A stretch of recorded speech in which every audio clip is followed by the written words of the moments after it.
தரப்படும், தட்டுங்கள் திறக்கப்படும், தேடுங்கள் கிடைக்கும் என்றார்.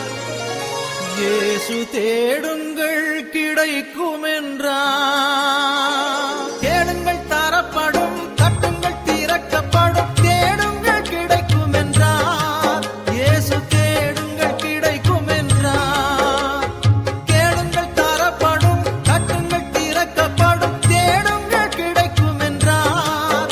இயேசு தேடுங்கள் கிடைக்கும் என்றார்.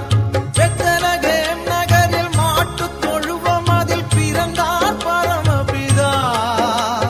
சூசை கன்னி மரியின் மடியில் தவழ்ந்தார் இயேசுபிரான். 6 வயதினில் ஆரம்ப பள்ளியில் கல்வி பயின்றாரே.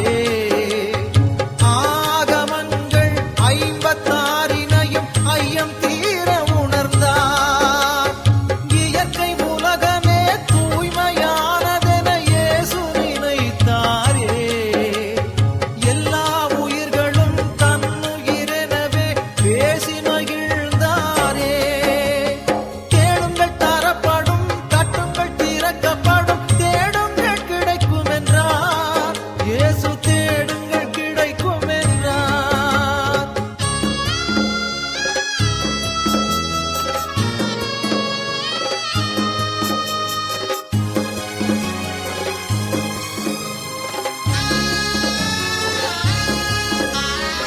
எருசலம் நகரில் பஸ்கா பண்டிகைக்கு பரமர் போனாரே. 12 வயது நிரம்பிய இயேசு கேள்விகள் கேட்டாரே. இயேசுவின் கேள்வியில் ஆலய குருக்கள் ஆனந்தமானாரே. இளமை செய்த திறமையில் பாஸ்கா பெருமையை வளர்த்தாரே. இளமை பருவத்தில் எளிய வாழ்க்கையின் இருப்பிடமானாரே. இந்த வேளையில் இயேசுவின் தந்தை சூசையும் மறைந்தாரே.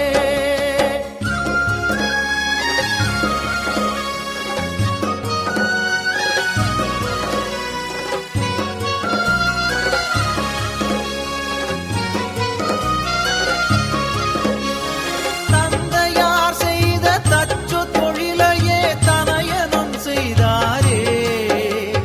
தங்க உழவர்கள் உழுதிட கலப்பைகள் செய்து கொடுத்தாரே.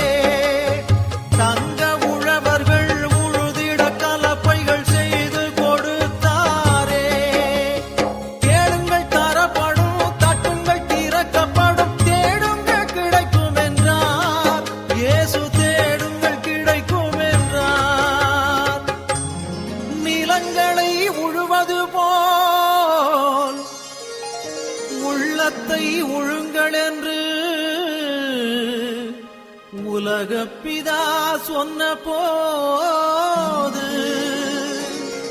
உழவர்கள், தொழிலாளர், ஊராரின் எண்ணமதில் இயேசு ஒன்றாக பதிந்து விட்டார். இயேசு ஒன்றாக பதிந்து விட்டார். அன்பு குழந்தைகள் அருகில் இருப்பதே ஆண்டவன் தொண்டு என்றார். இயேசு ஆண்டவன் தொண்டு என்றார். கேளுங்கள் தரப்படும், தட்டுங்கள் திறக்கப்படும், தேடுங்கள் கிடைக்கும் என்றார். இயேசு தேடுங்கள் கிடைக்கும் என்றார்.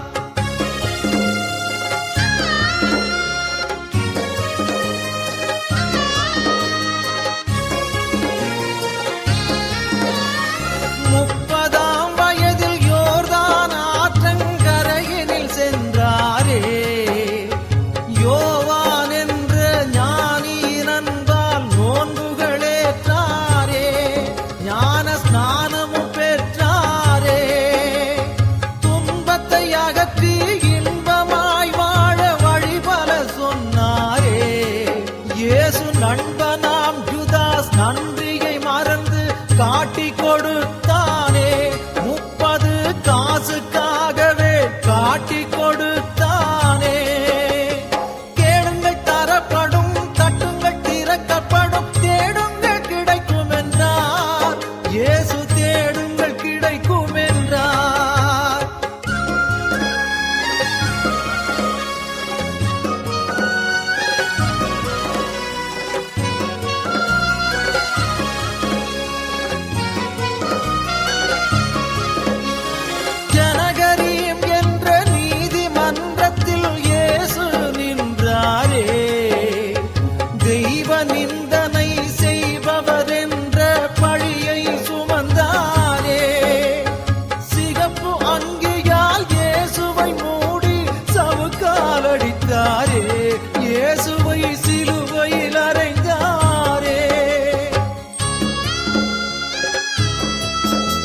இயேசுவும் மூன்றாம் நாளிலே உயிரோடு எழுந்தாரே 12 சீடர் நடுவினில் தோன்றி ஆசிகள் அளித்தாரே உலகத்தின் முடிவில் மறுபடி தோன்றி நம்மை